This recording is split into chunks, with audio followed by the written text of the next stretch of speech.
چاہے آپ میرے ٹکڑے ٹکڑے کر دیں چھلی نہ ہوئے تھے۔ میں نے کہا، میں رابعہ بی بی کی مدد کرنا چاہتا ہوں۔ اگر تم میری باتوں کا جواب نہیں دو گی تو میں اس کی مدد نہیں کر سکوں گا۔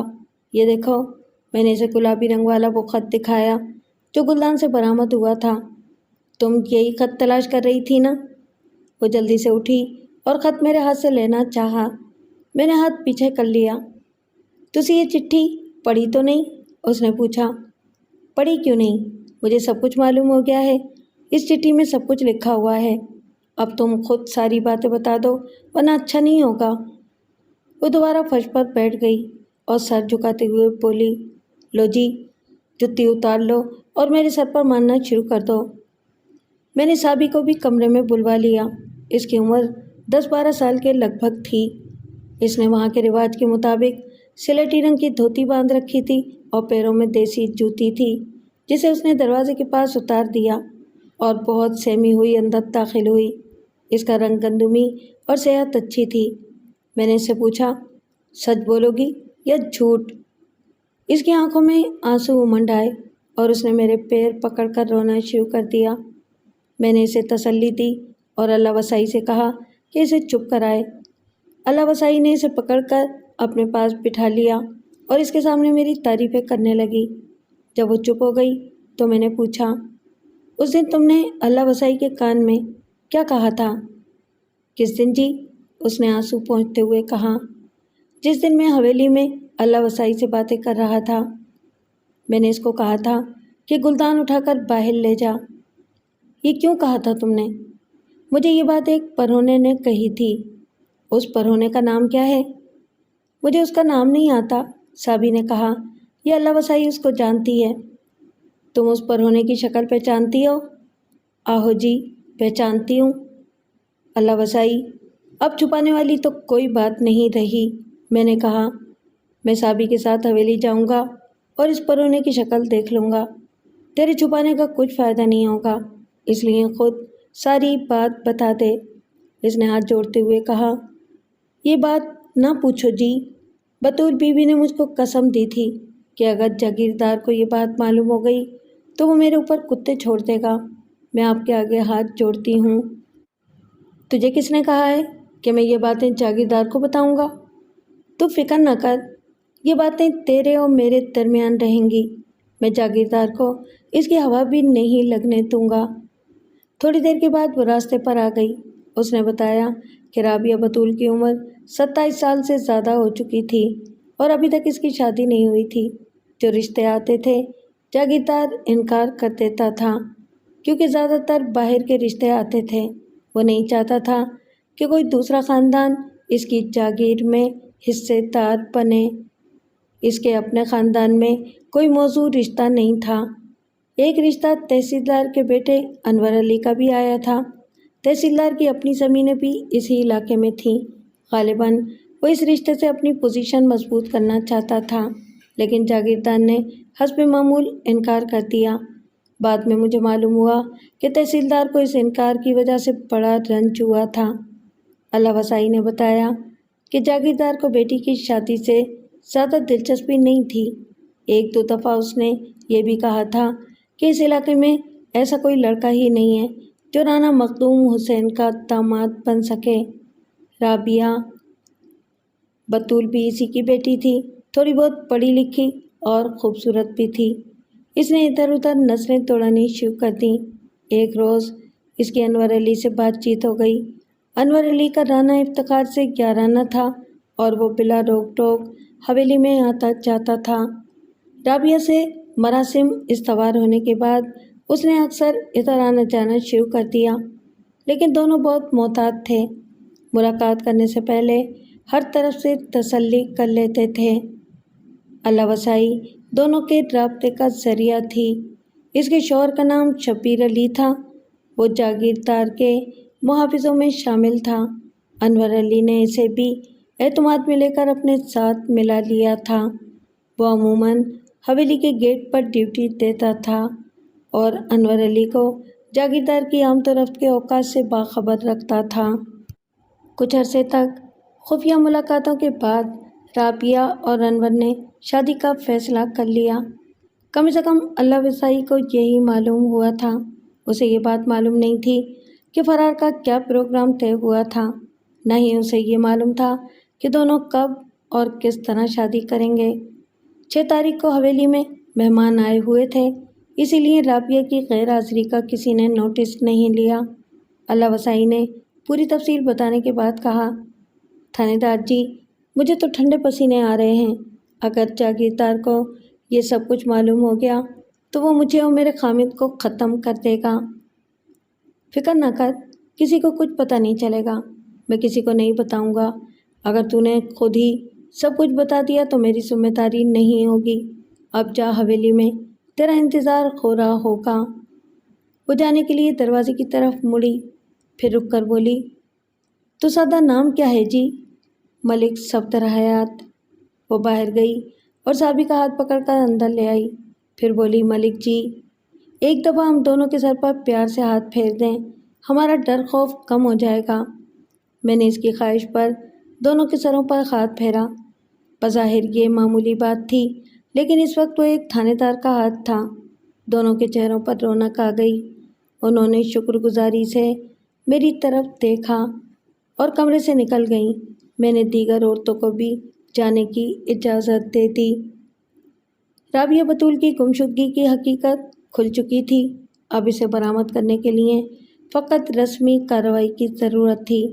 انور علی کے بارے میں نے پوچھ گچھ کی تو پتہ چلا کہ 6 مارچ کی رات اس نے حویلی میں گزاری تھی۔ واضح طور پر وہ خاصا ہوشیار آدمی تھا۔ اس نے رابعہ کو اپنے کسی ساتھی کے ہمراہ روانہ کر دیا تھا اور خود حویلی میں ہی رہا تھا تاکہ کسی کو اس پر شک نہ ہو۔ غالباً وہ خط بھی اس کے ہاتھ کا لکھا ہوا نہیں تھا۔ چونکہ وہ تحصیلدار کا بیٹا تھا، اس لیے بغیر کسی ٹھوس ثبوت کے اس پر ہاتھ ڈالنے کا کوئی فائدہ نہیں تھا۔ میں نے سوچا کہ شادی کے بعد یہ بات چھپی ہوئی نہیں رہ سکتی تھی۔ دونوں خاندان بااثر اور صاحب حیثیت تھے۔ اگر دونوں میں ٹکراؤ ہوا ہوتا تو وہ بہت خونریز ہوتا۔ تاہم میرا غالب گمان یہی تھا کہ انور علی رابعہ سے شادی کے بعد جاگیردار کو مفاہمت پر آمادہ کرنے کی کوشش کرے گا اور جاگیردار کو اپنی عزت بچانے کی خاطر جھکنا پڑے گا، یعنی وہ اپنی عزت بچانے کی خاطر بیٹی کو حویلی سے رخصت کرنے پر تیار ہو جائے گا۔ اگلے روز میں جاگیردار کی عدم موجودگی میں حویلی پہنچا اور جاگیردارنی کو اپنی آمد کی اطلاع بھجوائی۔ وہ سارے کام چھوڑ کر بیٹھک میں پہنچ گئی اور نوکروں کو باہر بھیج دیا۔ ملک صاحب، کیا خبر لائے ہیں؟ اس نے پوچھا۔ رابعہ کا پتہ چل چکا ہے، میں نے جواب دیا۔ آپ نے رانا صاحب کو تو نہیں بتایا؟ نہیں، آپ کی خواہش کے مطابق میں پہلے آپ کے پاس آیا ہوں۔ رابعہ اپنی مرضی سے گئی ہے اور غالباً اس نے شادی کر لی ہے۔ کس کے ساتھ؟ جس کے ساتھ وہ گھر سے بھاگی ہے۔ اس کا نام کیا ہے؟ ابھی میری تفتیش ادھوری ہے، اس لیے میں نام نہیں بتا سکتا۔ اب آپ یہ بتائیں کہ مجھے کیا کرنا چاہیے؟ کیا آپ کو یقین ہے کہ اس نے شادی کر لی ہے؟ فی الحال تو میں یقین کے ساتھ کچھ نہیں کہہ سکتا، لیکن جو حالات مجھے معلوم ہوئے ہیں ان سے یہی اندازہ ہوتا ہے کہ یا تو دونوں نے شادی کر لی ہے اور یا عنقریب کرنے والے ہیں۔ اگر آپ کہیں تو میں رابعہ کو برآمد کر کے حویلی پہنچا سکتا ہوں۔ یہ غلطی بالکل نہ کریں، اس نے دکھ سے کہا۔ حویلی سے بھاگ کر جانے والی لڑکی اپنے پیروں پر چل کر واپس نہیں آ سکتی۔ حویلی میں صرف اس کی لاش ہی آ سکتی ہے۔ تو پھر میرا کام تو ختم ہو گیا۔ وہ کچھ دیر خاموش بیٹھی رہی، پھر مجھے انتظار کرنے کا کہہ کر اندر چلی گئی۔ تھوڑی دیر بعد وہ واپس آئی تو اس کے پاس ایک چھوٹی سی پوٹلی تھی۔ اس نے وہ پوٹلی میری طرف بڑھاتے ہوئے کہا، اس میں کچھ رقم ہے، اگر ہو سکے تو یہ رقم میری بیٹی کو پہنچا دیں اور اسے کہیں کہ حویلی آنے کا خیال دل سے نکال دے اور اپنے خامد کے ساتھ کہیں دور چلی جائے۔ میں نے پوٹلی کھول کر دیکھی، اس میں خاصی بڑی رقم تھی۔ میں نے جاگیردارنی سے پوچھا، آپ کو یہ بات کیسے معلوم ہوگی؟ کہ رقم آپ کی بیٹی تک پہنچ گئی ہے؟ ملک صاحب، آپ مختلف قسم کے تھانے دار ہیں، میں آپ پر بھروسہ کر سکتی ہوں۔ اسی اثنا میں اللہ وسائی بے چینی سے برآمدے میں چکر لگا رہی تھی۔ شاید وہ ڈر رہی تھی کہ کہیں میں اس کی شکایت نہ لگا دوں۔ میں نے پوٹلی رکھ لی اور وہ جانے کے لیے کھڑا ہو گیا۔ مجھے اجازت دیں، میں نے کہا۔ مجھے امید ہے کہ رانا صاحب کو رابعہ کے بارے میں کچھ نہیں بتائیں گے، اس نے کہا۔ اللہ وسائی اپنی بے چینی پر قابو نہیں پا سکی اور اندر آ گئی۔ کیوں جی، میری سونی بی بی جی کا کچھ پتہ چلا؟ تو چل، جاگیردانی نے اسے ڈانٹ دیا۔ سونی بی بی کی کچھ لگتی، ابھی کچھ پتہ نہیں چلا، چل۔ خالہ جی، سونا رب خیر کرے گا۔ اللہ وسائی اسی قسم کی ڈانٹ پھٹکار کی آتی تھی۔ میں تھانے دار ہونا کے لیے کوئی لسی پانی کا انتظام کروں جی؟ جا اپنا کام کر، ملک صاحب جا رہے ہیں۔ خالہ جی، جو آپ کا حکم۔ اللہ وسائی الٹے پیر واپس چلی گئی۔ میں تقریباً 2 ہفتے تک کسی انکشاف کی توقع کرتا رہا۔ میرا خیال تھا کہ تحصیلدار یا اس کا بیٹا رانا مخدوم حسین سے رابطہ قائم کرے گا اور جو غلط کام ہو گیا تھا اس کو سیدھا کرنے کی درخواست کرے گا، مگر ایسی کوئی بات نہیں ہوئی۔ اس دوران میں دیگر مصروفیات کی وجہ سے اس معاملے کی طرف توجہ نہیں کر سکا۔ 2 یا 3 ہفتوں کے بعد میں نے ایک قابل اعتماد ASI کو اپنے پاس بلایا اور کہا، میں ایک چھوٹا سا کام تمہارے سپرد کرنا چاہتا ہوں۔ حکم کریں جناب، اس نے مستعدی سے کہا۔ کل صبح سرگودا چلے جاؤ اور شہر کے تمام نکاح خانوں سے مل کر یہ پتہ کرو کہ گزشتہ 1.5 مہینے کے دوران انہوں نے رابعہ بتول نامی کسی لڑکی کا نکاح تو نہیں پڑھایا۔ یہ وہی رانا مخدوم حسین کی بیٹی ہے؟ ہاں وہی ہے، اس بات کا چرچا نہ کرنا، ابھی یہ بات صیغۂ راز میں رہنی چاہیے۔ میری اطلاعات کے مطابق رابعہ کا نکاح تحصیلدار کے بیٹے انور علی سے ہوا ہوگا۔ اگر نکاح کی تصدیق ہو جائے تو یہ بھی معلوم کرنے کی کوشش کرنا کہ لڑکی کہاں پر مقیم ہے۔ ASI نے تمام ضروری باتیں نوٹ کر لیں اور اگلی صبح سرگودا روانہ ہو گیا۔ اس اثنا میں جاگیردار کا بیٹا 2 دفعہ میرے پاس آ چکا تھا۔ ایک دفعہ جاگیردانی کا پیغام بھی ملا تھا، مگر میرے پاس ان کے لیے کوئی خبر نہیں تھی۔ اگر میرے پاس جاگیردانی کی امانت نہ ہوتی تو میرے لیے یہ معاملہ تقریباً ختم ہو گیا تھا۔ اس امانت کی وجہ سے میرا رابعہ بتول سے ملنا ضروری تھا۔ 5 روز کے بعد ASI سرگودا سے واپس آ گیا۔ اس نے اپنے کام کی رپورٹ دیتے ہوئے کہا کہ اسے رابعہ بتول کا کوئی سراغ نہیں ملا۔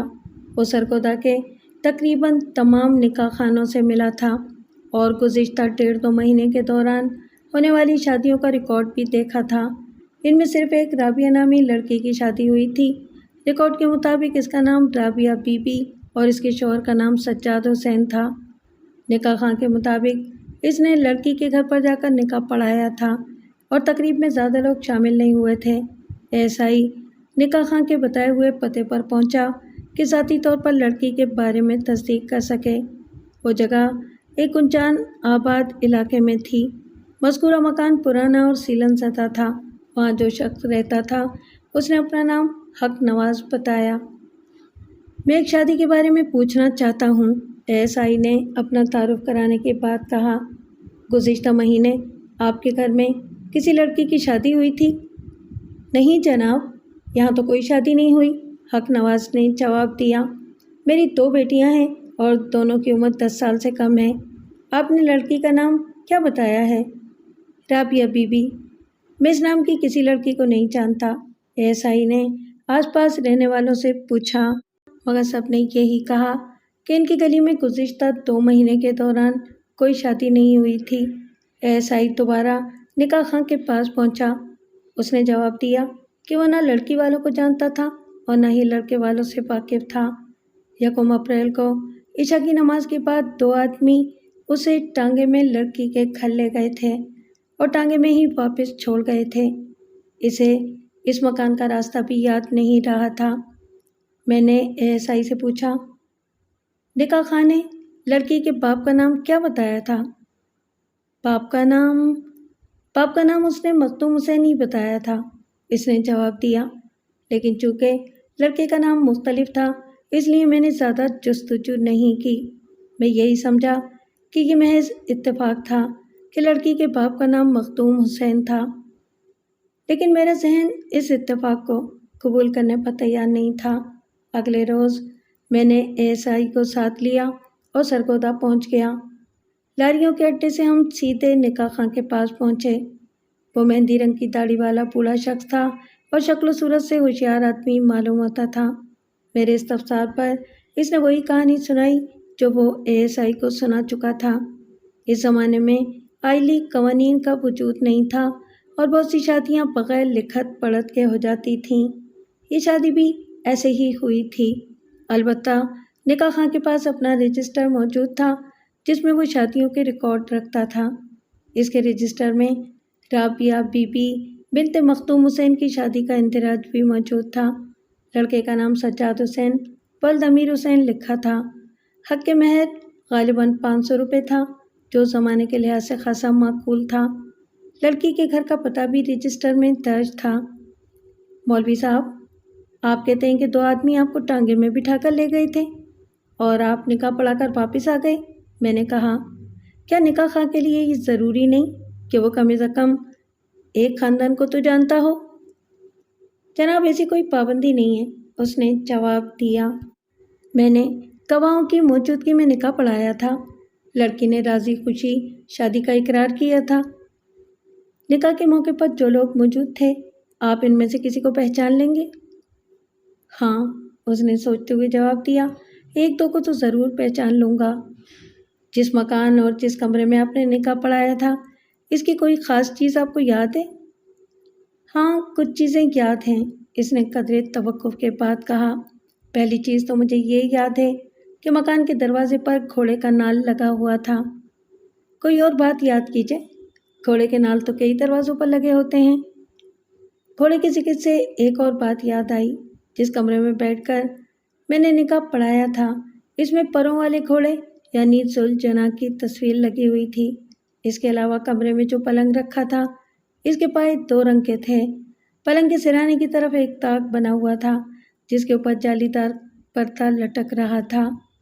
اس نے کچھ اور نشانیاں بتائیں جس سے یہ ظاہر ہوتا تھا کہ وہ غلط بیانی سے کام نہیں لے رہا تھا۔ ہم نے ٹانگا کیا اور اسے ساتھ لے کر حق نواز کے گھر والی گلی میں پہنچ گئے۔ ٹانگے سے اترنے کے بعد اس نے ادھر ادھر نظر دوڑائی اور کہا کہ مذکورہ مکان اسی گلی میں تھا۔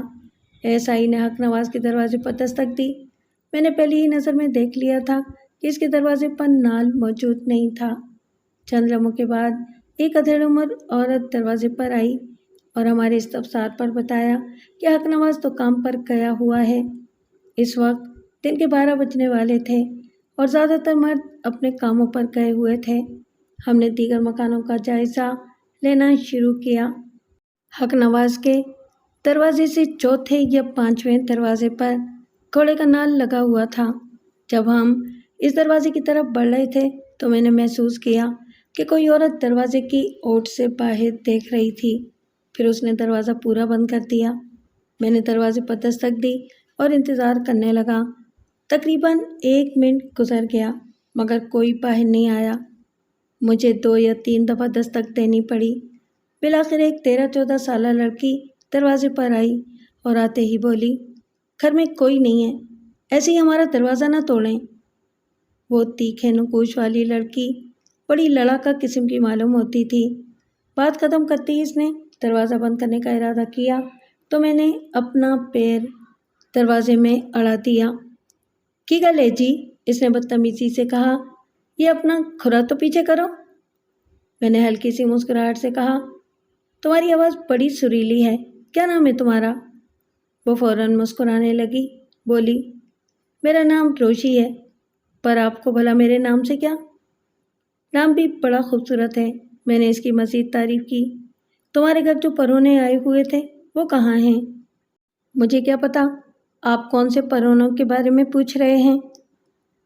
مولوی اور ASI چند قدم پیچھے ہٹ کر کھڑے تھے۔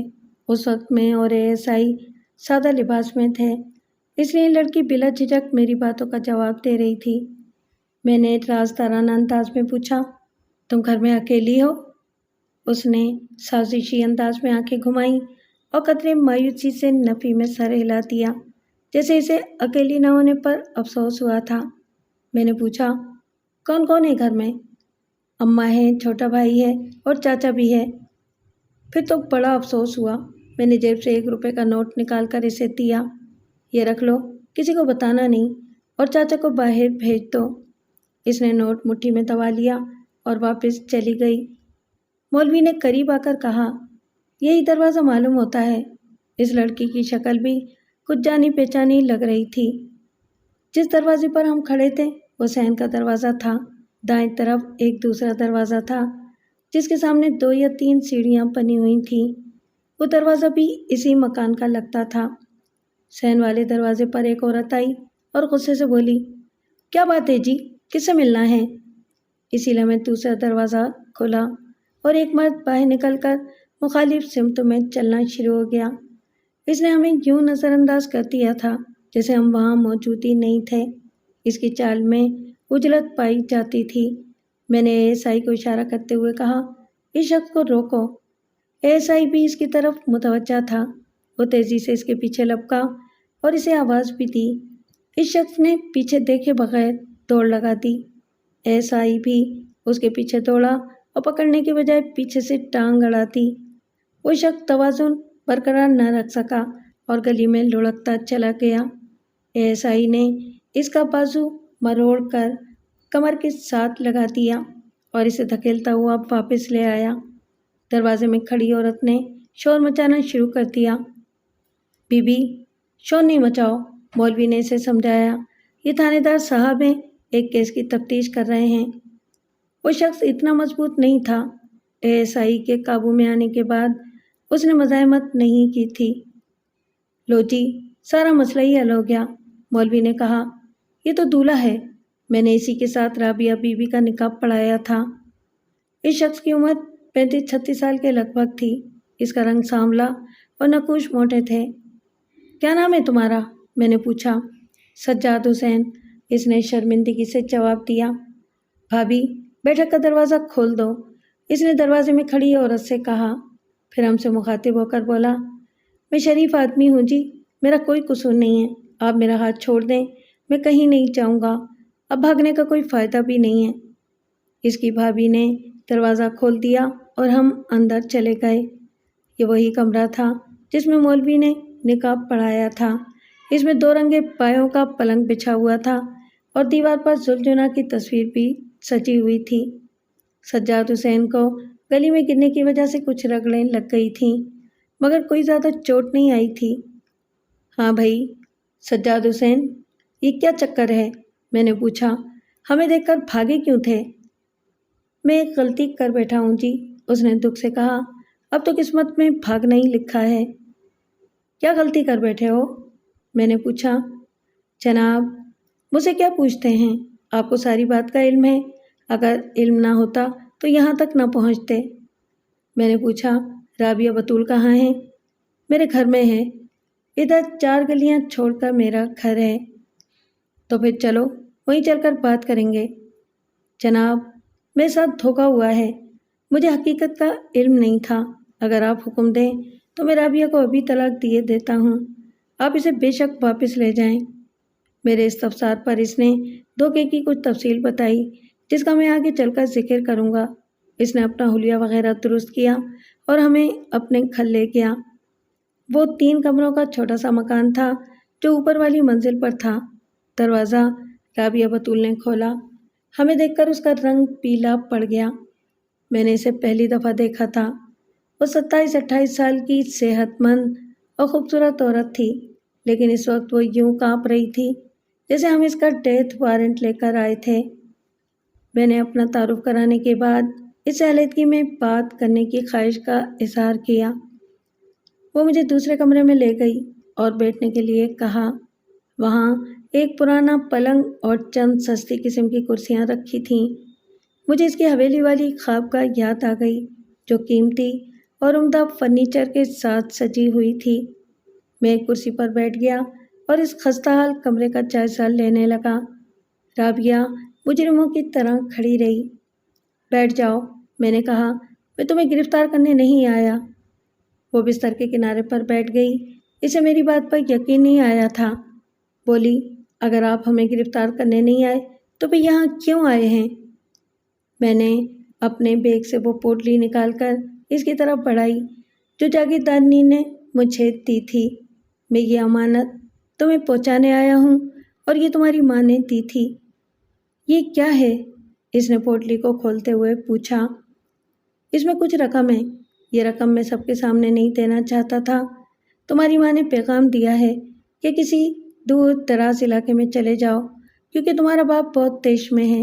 اگر اس کو تمہارا یہ ٹھکانہ معلوم ہو گیا تو وہ تم دونوں کو زندہ نہیں چھوڑے گا۔ نوٹ دیکھ کر یا ماں کا پیغام سن کر اس کی آنکھوں میں آنسو آ گئے۔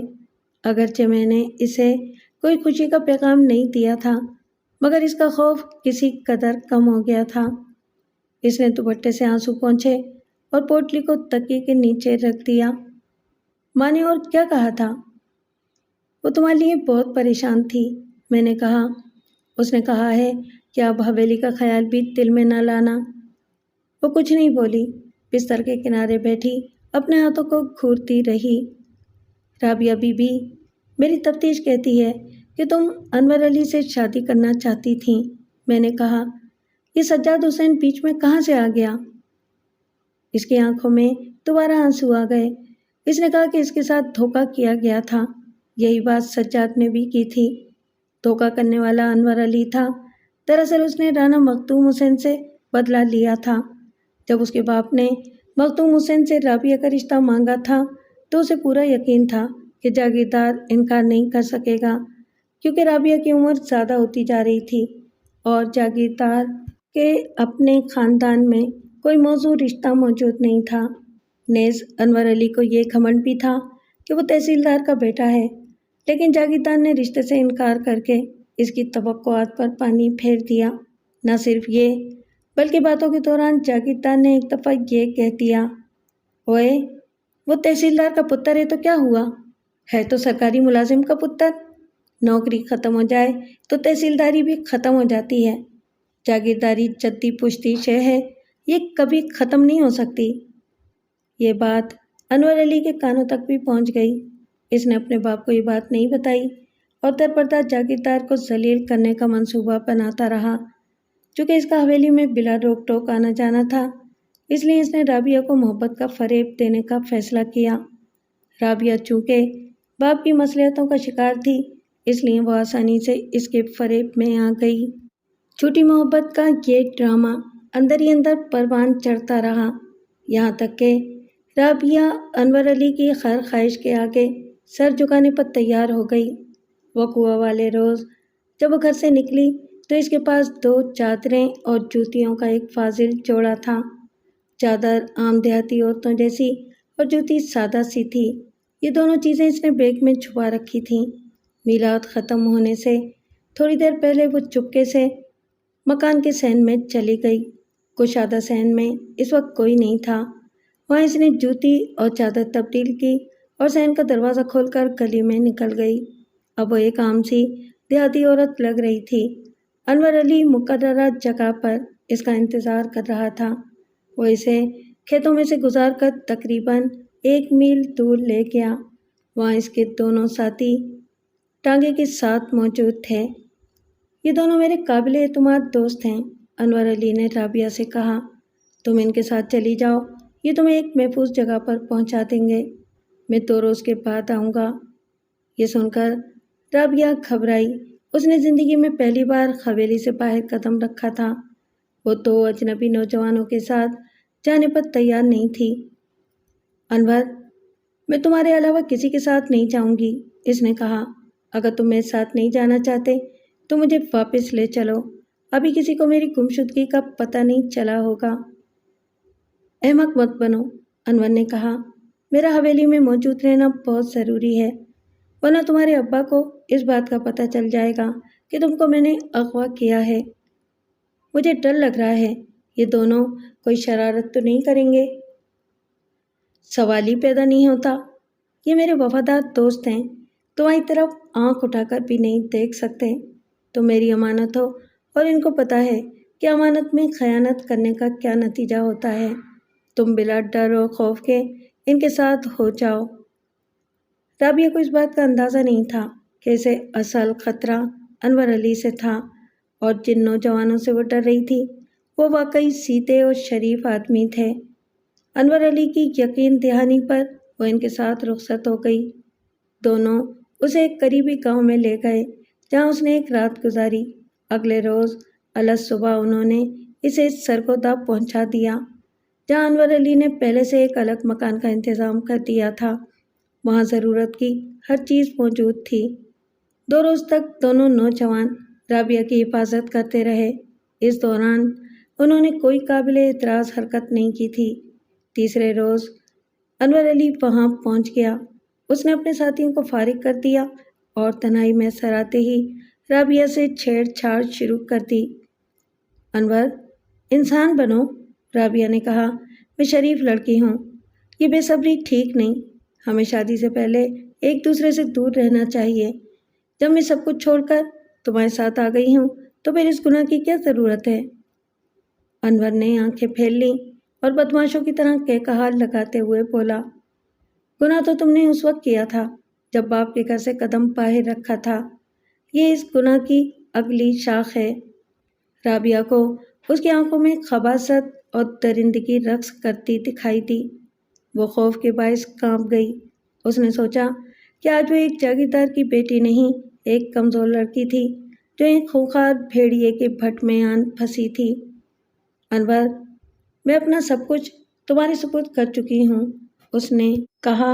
مجھے اس طرح ذلیل نہ کرو۔ اگر تم سے صبر نہیں ہوتا تو جاؤ اسی وقت کسی قاضی کو بلوا کر نکاح پڑھوا لو۔ نکاح؟ انور نے ایک اور کہا لگایا۔ کس پاگل نے کہا ہے کہ میں تم سے شادی کرنا چاہتا ہوں؟ میں تمہارے جاگیردار باپ کی عزت کو اپنے پیروں تلے روننا چاہتا ہوں۔ اس فرعون نے بھری محفل میں کہا تھا کہ میں معمولی سرکاری ملازم کا پتر ہوں۔ ملازمت ختم ہو جائے تو تحصیلداری بھی ختم ہو جاتی ہے۔ جاگیرداری جدی پشتی چیز ہے۔ میں نے اپنی اور اپنے باپ کی ذلت کا بدلہ لینے کے لیے یہ سب کچھ کیا ہے۔ انور، تم پاگل ہو گئے ہو؟ ذلت کا بدلہ اس طرح نہیں لیا جاتا۔ غلطی میرے باپ کی ہے، اگر ہمت ہے تو اس سے جا کر بدلہ لو۔ اس علاقے میں اسی طرح بدلہ لیا جاتا ہے۔ تمہارا باپ بھی تو اسی طرح بدلہ لیتا ہے۔ اس نے اپنے علاقے کی بے شمار لڑکیوں کو برباد کیا ہے۔ تھوڑا عرصہ پہلے اس نے کرم دین کی بیٹی سعیدہ کو اٹھوا لیا تھا۔ وہ لڑکی پاگل ہو چکی ہے۔ حویلی کے اندر تم نے بھی اس کی چیخیں سنی ہوں گی۔ آج جاگیردار کی اپنی بیٹی کی باری ہے۔ آج وہ انگاروں پر لوٹ رہا ہوگا۔ اسے ضرور اس بات کا احساس ہو رہا ہوگا کہ جن کی بہو بیٹیاں اس طرح اٹھوا لی جاتی ہیں ان کا کیا حشر ہوتا ہے۔ تم غلطی کر رہے ہو انور، میں تمہارے آگے ہاتھ جوڑتی ہوں، اس حرکت سے باز آ جاؤ، اس کا انجام اچھا نہیں ہوگا۔ انور اپنے ساتھ کھانے پینے کا سامان اور شراب کی بوتل لے کر آیا تھا۔ اس نے یہ چیزیں میز پر لگا دیں اور کھانے کے بعد رابعہ کو دھوکے سے شراب پلا دی۔ رابعہ کو اس بات کا اندازہ اس وقت ہوا جب وہ بہکنے لگی۔ اس کے بعد وہ سب کچھ ہو گیا جو انور چاہتا تھا، اور پھر یہ سلسلہ روزانہ کا معمول بن گیا۔ رابعہ روزانہ شادی کے لیے منت کرتی مگر انور ٹال جاتا۔ ایک دن رابعہ نے کہا، انور، اس طرح کب تک زندگی گزرے گی؟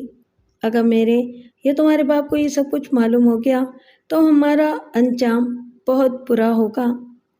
اس روز انور کچھ سنجیدہ تھا۔ یہ بات سن کر وہ کچھ فکر مند ہو گیا۔ بولا، بات تو تم ٹھیک کہتی ہو، میں کسی شریف آدمی سے تمہاری شادی کا بندوبست کرتا ہوں۔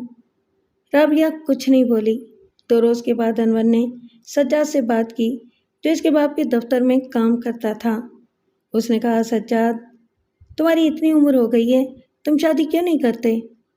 سجاد کو انور کا یہ سوال بڑا عجیب سا لگا کیونکہ وہ اس کے افسر کا بیٹا تھا اور دونوں کی آپس میں کوئی بے تکلفی نہیں تھی۔ ہمارے گھر والے لڑکی دیکھ رہے ہیں، سجاد نے جواب دیا۔ ابھی کوئی مناسب لڑکی نظر نہیں آئی۔ ایک شریف لڑکی میری نظر میں ہے، انور نے کہا، لیکن اس سے ایک غلطی ہو گئی ہے، اگر تم اس کی غلطی معاف کر دو تو کل ہی شادی ہو سکتی ہے۔ اتنی جلدی؟ شادی کے لیے تو بڑی تیاری کرنا پڑتی ہے۔ لڑکی گھر سے بھاگی ہوئی ہے، جس لڑکے کے ساتھ وہ بھاگی تھی اس نے ساتھ دینے سے انکار کر دیا ہے۔ اب وہ اپنی عزت بچانے کے لیے کسی سے بھی شادی کر سکتی ہے۔ لڑکی خوبصورت ہے، اگر تم ہاں کر دو تو 2-3 دن کے اندر سادگی سے شادی ہو سکتی ہے۔ سجاد نے اپنے گھر والوں سے مشورہ کیا اور رابعہ کو دیکھنے کے بعد شادی کے لیے ہاں کر دی۔ انور نے اس کو صرف اتنا بتایا تھا کہ لڑکی زمیندار گھرانے سے تعلق رکھتی تھی، یہ نہیں بتایا کہ وہ ایک بہت بڑے جاگیردار کی بیٹی تھی، اور یہ بھی نہیں بتایا تھا کہ رابعہ کو بھگانے والا وہ خود تھا۔ جہاں تک رابعہ کا تعلق تھا، اسے اپنی عزت اور زندگی بچانے کے لیے سہارے کی ضرورت تھی، اس لیے اس کے انکار کا سوال ہی پیدا نہیں ہوتا تھا۔ لہٰذا انور کی ہدایات کے مطابق نکاح سادگی کے ساتھ پڑھا دیا گیا اور سجاد بیوی کو کرائے کے اس مکان میں لے گیا جس کا انتظام انور نے کیا تھا۔ شادی کے بعد جب اسے حقیقت معلوم ہوئی تو وہ پریشان ہو گیا۔ دوسری پریشانی کی بات یہ تھی کہ انور نے رابعہ کا پیچھا نہیں چھوڑا تھا۔ وہ ہر دوسرے تیسرے دن اس کے گھر پہنچ جاتا تھا، اور اگر وہ احتجاج کرتی تو وہ جاگیردار کو سب کچھ بتا دینے کی دھمکی دے کر اسے چپ کرا دیتا۔ اس معاملے میں سجاد بھی بے بس تھا۔ وہ رابعہ سے شادی کر کے پھنس چکا تھا۔ اس کی آمدنی اتنی نہیں تھی کہ وہ بیوی کو لے کر کہیں اور چلا جاتا۔ یہ ساری تفصیل بتانے کے بعد رابعہ نے کہا، ملک صاحب، میں اپنے باپ کے گناہوں کی سزا بھگت رہی ہوں، لیکن مجھے پتا ہے کہ میرا باپ بھی میرے ساتھ کوئی رعایت نہیں کرے گا۔ میں نے خاموشی سے ساری تفصیل سنی۔ اس معاملے میں بھی کچھ نہیں کر سکتا تھا۔ وہ 2 ہاتھیوں کی لڑائی تھی، اور اگر پولیس کارروائی کی جاتی تو اس میں بے گناہ کچلے جاتے، یعنی رابعہ اور سجاد۔ رابعہ بی بی، میرا مشورہ یہ ہے کہ تم دونوں یہ علاقہ چھوڑ کر کہیں اور چلے جاؤ۔ میں نے کہا، تمہاری ماں نے بھی یہی مشورہ دیا تھا۔ یہ رقم جو تمہاری ماں نے بھیجی ہے نئی زندگی شروع کرنے کے لیے بہت ہے۔ میں اپنے شوہر سے مشورہ کروں گی۔ سجاد کیسا آدمی ہے؟ میں نے پوچھا، اس کا تمہارے ساتھ برتاؤ کیسا ہے؟ اگرچہ میں نے مجبوری کی بنا پر شادی کی تھی اور پہلی نظر میں سجاد مجھے بالکل اچھا نہیں لگا تھا، لیکن اب میں اس کی تعریف کیے بغیر نہیں رہ سکتی۔ وہ بہت شریف آدمی ہے اور میرا بہت خیال رکھتا ہے۔ اس نے مجھے کسی گزشتہ بات کا طعنہ نہیں دیا اور ہر وقت اسی فکر میں مبتلا رہتا ہے کہ مجھے کوئی تکلیف نہ پہنچ جائے۔ اسی اثنا میں نکاح خواں اجازت لے کر جا چکا تھا۔ میں نے سجاد کو اندر بلا لیا اور اسے بھی وہی مشورہ دیا جو میں رابعہ کو دے چکا تھا۔ جب وہ کمرے میں داخل ہوا تو بہت سہما ہوا تھا۔ اسے کچھ پتہ نہیں تھا کہ ان دونوں کی قسمت کا کیا فیصلہ ہونے والا تھا۔ میری بات سن کر اس کی کچھ ڈھارس بندی اور وہ قطرے نارمل نظر آنے لگا۔ آپ کی کیا رائے ہے؟ اس نے اپنی بیوی سے پوچھا۔ میری رائے یہی ہے کہ ہمیں یہ جگہ چھوڑ دینی چاہیے، رابعہ نے جواب دیا۔ امی نے کچھ رقم ملک صاحب کے ہاتھ بھیجی ہے، اس رقم سے ہم کسی شہر میں ٹھکانہ بنا سکتے ہیں۔ اس نے رقم دیکھی تو حیرت سے گنگ رہ گیا، کیونکہ وہ معمولی کلرک تھا اور مذکورہ رقم اس کی 10 سال کی تنخواہ سے بھی زیادہ تھی۔ اس رقم سے وہ کسی بھی اچھے شہر میں اپنا مکان خرید کر کوئی چھوٹا موٹا کاروبار بھی شروع کر سکتا تھا۔ اس کے بعد میرا کام ختم تھا۔ میں ASI کے ہمراہ واپس آ گیا اور جاگیردانی کو خفیہ ذریعے سے پیغام بھجوا دیا کہ اس کی دی ہوئی رقم رابعہ بطول کو پہنچا دی گئی تھی۔ بظاہر یہ کہانی ختم ہو گئی تھی۔ رابعہ اپنے شوہر کے ہمراہ کسی دوسرے علاقے میں چلی گئی اور حویلی سے ہمیشہ کے لیے رابطہ منقطع کر لیا، لیکن شیطانی طاقتیں اپنے کام میں مصروف تھیں۔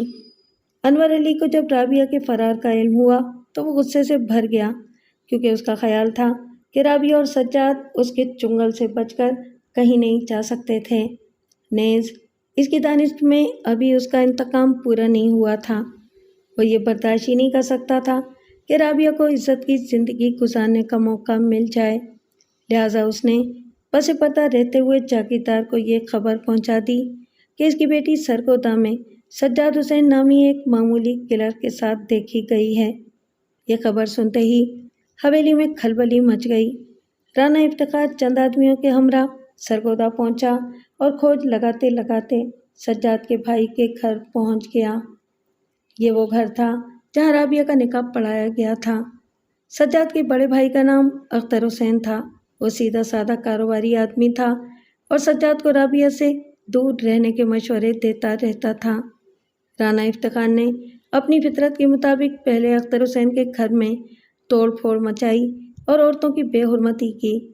پھر اس نے اختر حسین کو گریبان سے پکڑ کر رابعہ کے بارے میں پوچھا۔ اختر حسین نے اسے وہ تمام تفصیل بتا دی جو اس کے علم میں تھی، لیکن انور علی کا نام نہیں لیا، کیونکہ انور علی نے اسے دھمکی دی تھی کہ اگر اس کا نام ظاہر کیا گیا تو اس کے پورے خاندان کو قتل کرا دے گا۔ رانا افتخار کو جب یہ پتہ چلا کہ سجاد تحصیلدار کے دفتر میں کام کرتا تھا تو اس کے ذہن میں فوراً انور علی کا خیال آیا۔ بس وہ سرگودا میں تھوڑی بہت چھان بین کے بعد سیدھا میرے پاس آیا۔ وہ حسب معمول بہت غصے میں تھا۔ ملک صاحب، مجھے پتہ چلا ہے کہ آپ سرگودا گئے تھے، اس نے بیٹھتے ہی کہا۔ میں نے کہا، ضرورت پڑنے پر میں ٹمبکٹو بھی جا سکتا ہوں۔ میرا مطلب ہے کہ کیا آپ رابعہ کی تلاش میں سرگودا گئے تھے؟ میں اپنی کارگزاری کی رپورٹ اپنے افسر کو دیتا ہوں، میں نے خشک لہجے میں کہا۔ تم کیا جاننا چاہتے ہو؟ مجھے پتہ چلا ہے کہ رابعہ ایک کلر کے ساتھ سرگودا میں دیکھی گئی تھی، اس نے اپنے جوش کو دباتے ہوئے کہا۔ اس کلر کا نام سجاد حسین معلوم ہوا ہے اور یہ کچھ عرصہ پہلے تحصیلدار کے دفتر میں کام کرتا تھا۔ تحصیلدار کا بیٹا انور علی تو تمہارا لنگوٹیا یار ہے، میں نے استہزائیہ لہجے میں کہا۔ تم نے اس سے کیوں نہیں پوچھا؟ انور علی میرا یار تو ہے، مگر وہ کہتا ہے کہ اسے اس بارے میں کچھ علم نہیں ہے۔ کیا تمہارے خیال میں وہ سچ بول رہا ہے؟ اس نے سر گھما کر سوچا، پھر بولا، لگتا تو نہیں۔ میرے دل میں بار بار ایک ہی سوال پیدا ہوتا ہے کہ ایک معمولی کلرک کا جاگیردار کی بیٹی سے کیسے تعلق پیدا ہو سکتا ہے؟ اس سوال پر غور کرتے رہو، معاملے کی تہہ تک پہنچ جاؤ گے، میں نے جان چھڑانے کے لیے کہا۔ آپ میری مدد نہیں کریں گے؟ برخوردار، یہ عقل سلیم کی بات ہے۔ تمہاری بہن کسی کی مدد حاصل کر کے حویلی سے نکلی تھی، نہ اسے اغوا کیا گیا تھا اور نہ ہی وہ از خود اتنا بڑا قدم اٹھا سکتی تھی، کیونکہ اسے حویلی سے باہر کی دنیا کا کوئی تجربہ نہیں تھا۔ لہٰذا یہ سیدھی سی بات ہے کہ اسے کسی ایسے شخص کا تعاون حاصل تھا جو حویلی میں بنا روک ٹوک آتا جاتا تھا۔ اب تم خود ہی اندازہ لگا سکتے ہو کہ حویلی میں آنے جانے والوں میں سے کون سا شخص ایسا ہے جس سے اس حرکت کی توقع کی جا سکتی ہے۔ پھر تمہارا کہنا ہے کہ رابعہ کا دوسرا کھرا تحصیلدار کے دفتر سے ملا ہے، اس سے تم بآسانی معاملے کی تہہ تک پہنچ سکتے ہو۔ ملک صاحب، آپ نے انور علی کا نام نہیں لیا، باقی تو سب کچھ کہہ دیا ہے۔ کسی کو ملزم نامزد کرنا مدعی کا کام ہے۔ تم انور علی کے خلاف پرچہ کٹوا دو، میں قانون کے مطابق کارروائی شروع کر دوں گا۔ آپ اچھی طرح جانتے ہیں کہ پرچہ کٹوانے سے کچھ حاصل نہیں ہوگا۔ وہ جانے کے لیے کھڑا ہو گیا اور دروازے کی طرف بڑھتے ہوئے بولا، ہمیں خود ہی کچھ کرنا پڑے گا۔ چند روز کے بعد مجھے ایک کام کے سلسلے میں سرگودا جانا پڑا۔ شام کے وقت واپسی میں مجھے انور علی کا خیال آیا۔ میں نے سوچا تحصیلدار کو اس بات سے آگاہ کر دینا چاہیے کہ اس کا بیٹا جو کھیل کھیل رہا تھا اس کا نتیجہ خطرناک بھی نکل سکتا تھا۔ بس میں تھوڑا سا وقت نکال کر تحصیلدار کی کوٹھی پہنچ گیا۔ میرا پیغام ملنے پر تحصیلدار نے مجھے اندر بلا لیا۔ وہ 49-50 سال کا ایک وجیح شخص تھا۔ اس نے مجھے عزت سے بٹھایا اور میری آمد کا مقصد پوچھا۔ میں ایک سرکاری کام سے سرگودا آیا تھا۔ تھوڑی دیر پہلے مجھے آپ کے بیٹے کا خیال آیا۔ میں نے سوچا کہ اس کی بعض سرگرمیوں سے آپ کو باخبر کر دوں۔ میں نے رسمی کلمات کے بعد کہا، ویسے مجھے امید ہے کہ ان باتوں کا آپ کو بھی علم ہوگا۔ اس نے بھویں سکیڑی۔ آپ میرے بیٹے انور علی کی بات کر رہے ہیں؟ جی ہاں، میں نے جواب دیا۔ مجھے ایک معتبر ذریعے سے اطلاع ملی ہے کہ اس کی زندگی خطرے میں ہے۔ زندگی خطرے میں ہے؟ کس شخص میں اتنی جرأت ہے کہ میرے بیٹے کو بری نظر سے دیکھے؟ وہ خاصا انا پرست شخص معلوم ہوتا تھا۔ میں نے کہا، میں اپنا فرض سمجھ کر یہ بات بتانے آ گیا تھا، مگر معلوم ہوتا ہے کہ آپ کو میری یہ بات اچھی نہیں لگی، اس لیے مجھے اجازت دیں۔ اس نے اپنے جذبات چھپانے کی کوئی ضرورت محسوس نہیں کی، بولا، مجھے آپ کی بات واقعی اچھی نہیں لگی۔ اب یہ بھی بتا دیں کہ میرے بیٹے کو کس شخص سے خطرہ ہے۔ میں آپ کو صرف اشارہ دیے دیتا ہوں، باقی تفصیل آپ انور علی سے پوچھ لیں۔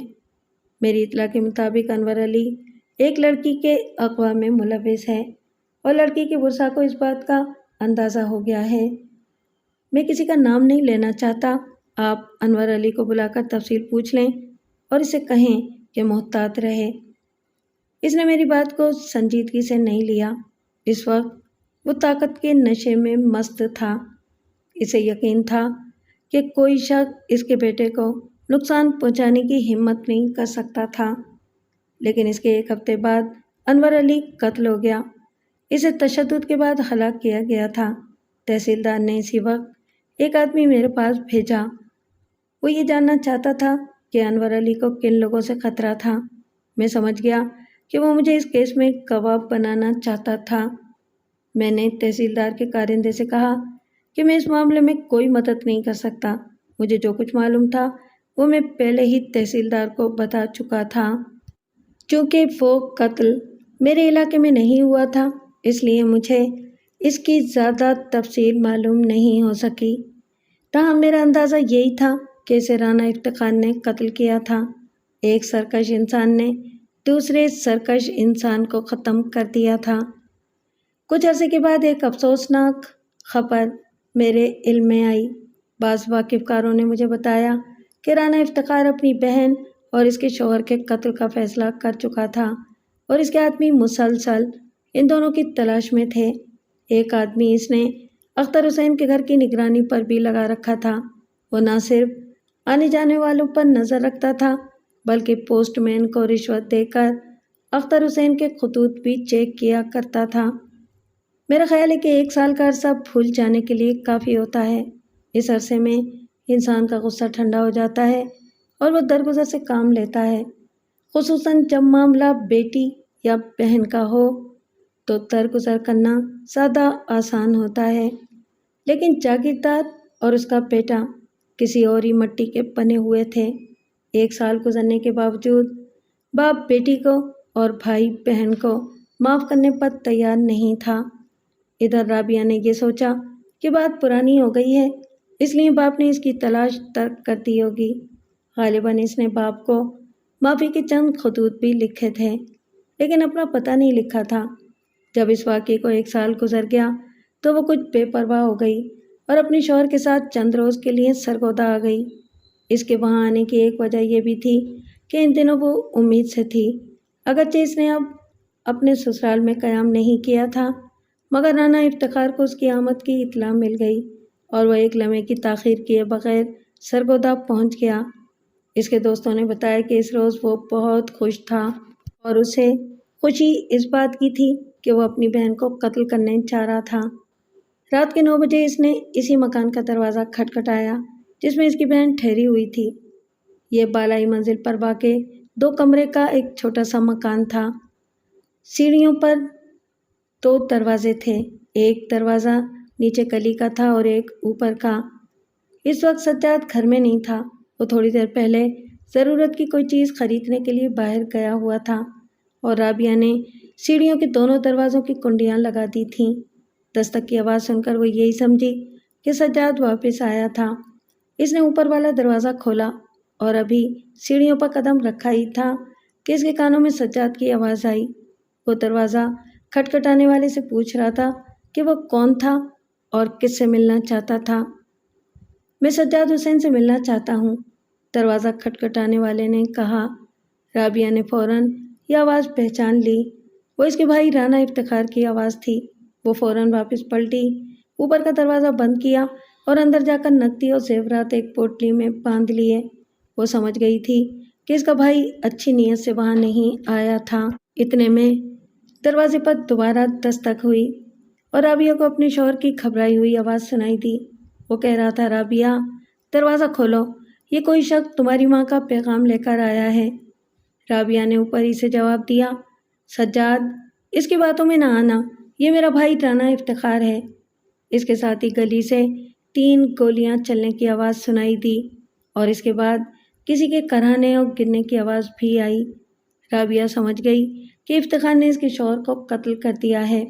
اوپر سے باہر نکلنے کا راستہ سیڑھیوں کے علاوہ اور کوئی نہیں تھا۔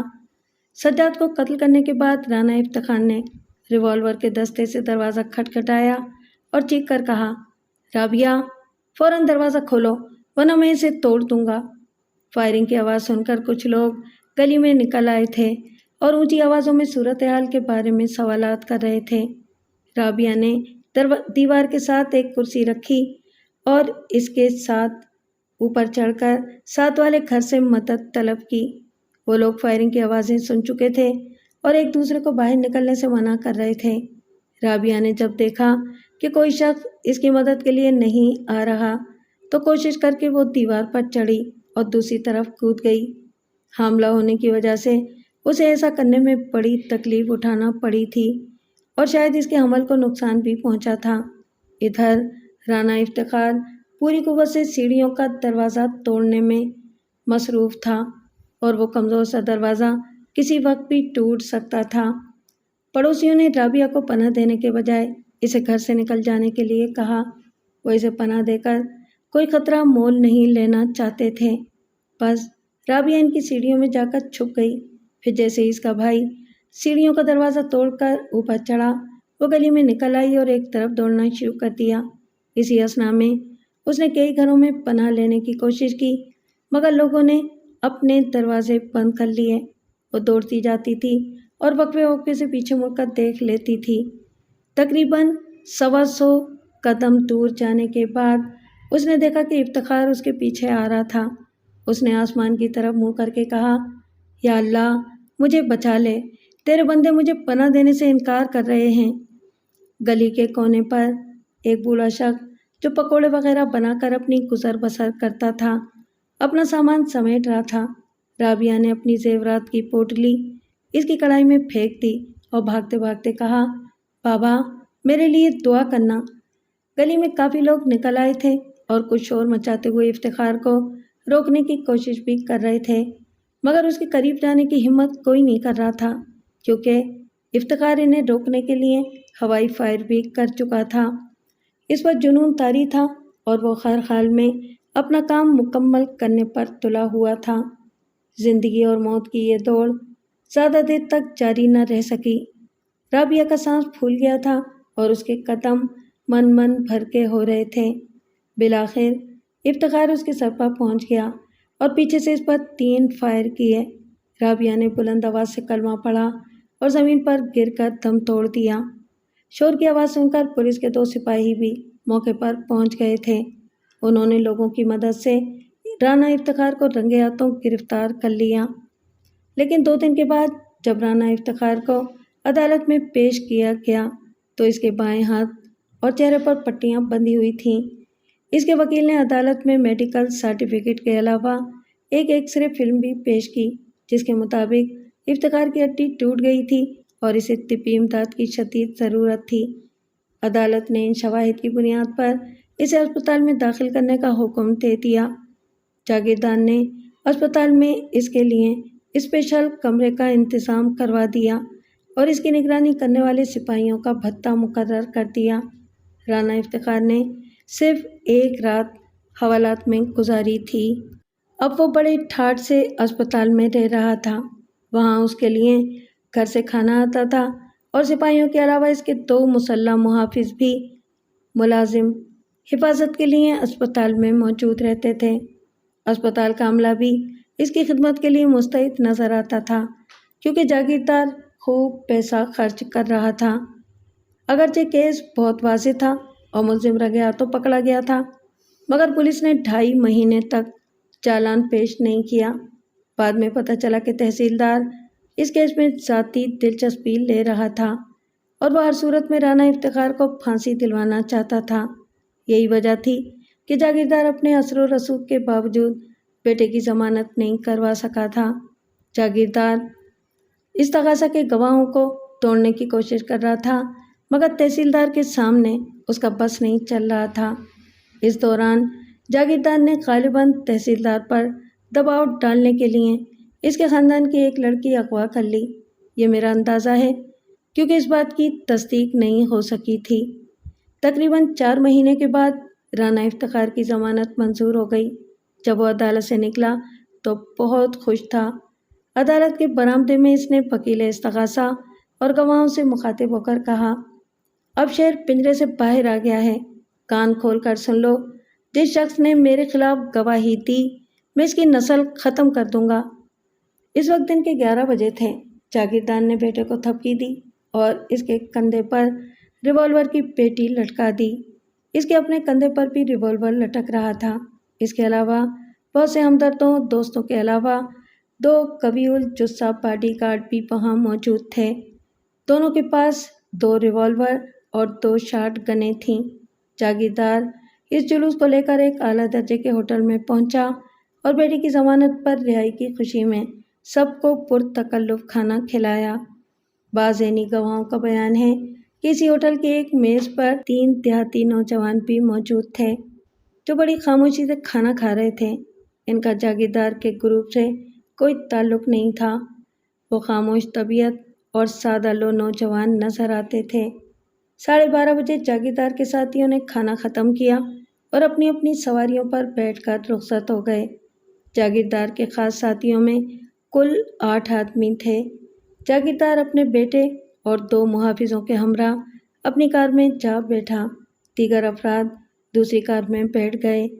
ان سب کو ایک ساتھ واپس جانا تھا، لیکن دوسری کار والوں کو عین وقت پر بازار کا خیال آ گیا۔ یہ لوگ معذرت کر کے بازار کی طرف چلے گئے اور جاگیردار واپس روانہ ہو گیا۔ جب وہ سرگودا کی حدود سے نکل رہے تھے تو ایک نیلی کار ان کو اوورٹیک کرتی ہوئی آگے نکل گئی۔ کسی نے اس گاڑی کو کوئی اہمیت نہیں دی۔ لالیاں سے کچھ ادھر یہ نیلی کار دوبارہ نظر آئی۔ اس وقت اس کی رفتار نسبتاً کم تھی، چونکہ وہ ایک مصروف سڑک تھی اور اس پر گاڑیوں کی آمد و رفت ہر وقت جاری رہتی تھی۔ اس لیے جاگیردار اور اس کے ساتھیوں نے اسے ایک بار پھر نظر انداز کر دیا۔ اس کار میں کل 3 افراد سوار تھے اور یہ تینوں وہی سادہ لوگ دیہاتی نوجوان تھے جنہوں نے ہوٹل میں کھانا کھایا تھا۔ ایک نوجوان کار چلا رہا تھا اور دوسرے 2 نہایت پرسکون انداز میں اپنی سیٹوں پر بیٹھے تھے۔ جب جاگیردار کی گاڑی ان کے برابر پہنچی تو 2 نوجوان تیزی سے حرکت میں آ گئے۔ انہوں نے ریوالور نکال لیے اور نہایت جچے تلے انداز میں فائرنگ شروع کر دی۔ پہلے ہی حملے میں اگلی سیٹ پر بیٹھا ہوا باڈی گارڈ اور ڈرائیور ان کا نشانہ بن گئے۔ یہ حملہ اتنا اچانک تھا کہ جاگیردار کو سوچنے کی مہلت بھی نہیں ملی۔ ڈرائیور کی موت کے ساتھ ہی گاڑی لہرائی اور ایک پلیا سے ٹکرا کر اچھلی اور کئی کلا بازیاں کھاتی ہوئی ایک درخت سے جا ٹکرائی۔ نیلی کار رک گئی اور عینی شاہدوں کے مطابق تینوں نوجوان بڑے اطمینان سے باہر نکلے اور الٹی ہوئی گاڑی سے ذرا فاصلے پر کھیرا ڈال کر کھڑے ہو گئے۔ انہوں نے چادروں کی بکلیں مار رکھی تھیں اور اپنے ریوالور بالکل تیار پکڑ رکھے تھے۔ جاگیردار کی گاڑی میں اچانک ایک دھماکے سے آگ لگ گئی۔ اندر جاگیردار اور اس کے بیٹے سمیت کل 5 افراد تھے۔ ان میں سے ایک بھی شخص باہر نہیں نکل سکا۔ عینی شاہدین نے بتایا کہ جب گاڑی میں آگ لگی تو انہوں نے پچھلی سیٹ پر بیٹھے ہوئے افراد کو ہاتھ پیر چلاتے دیکھا تھا۔ ان کے ریوالور اور بندوقیں دھری رہ گئی تھیں۔ کچھ لوگوں نے آگ بجھانے کی کوشش کی تو ایک نوجوان نے انہیں منع کرتے ہوئے کہا، ان کو جلنے دو، یہ اس علاقے کا فرعون ہے، اس کی یہی سزا ہے۔ میں تقریباً 1.5 گھنٹے کے بعد وقوع پر پہنچا۔ اس وقت 5 جلی ہوئی اور مشق شدہ لاشیں زمین پر پڑی تھیں۔ ان کی طرف دیکھ کر دل پر ہیبت طاری ہوتی تھی۔ رانا مخدوم حسین کا ایک ہی بیٹا تھا۔ وہ اپنے بیٹے سمیت جل کر راکھ ہو گیا تھا۔ وہ جو دوسروں کی نسل ختم کرنے کا دعویٰ کر رہا تھا، خود ختم ہو گیا تھا۔ اس کی اپنی نسل ختم ہو گئی تھی۔ علاقے کے لوگوں کو جب اس کی موت کی خبر پہنچی تو وہ خوشی سے اچھلتے ہوئے گھروں سے نکل آئے۔ خدا ہر شخص کو ایسے عبرتناک انجام سے محفوظ رکھے۔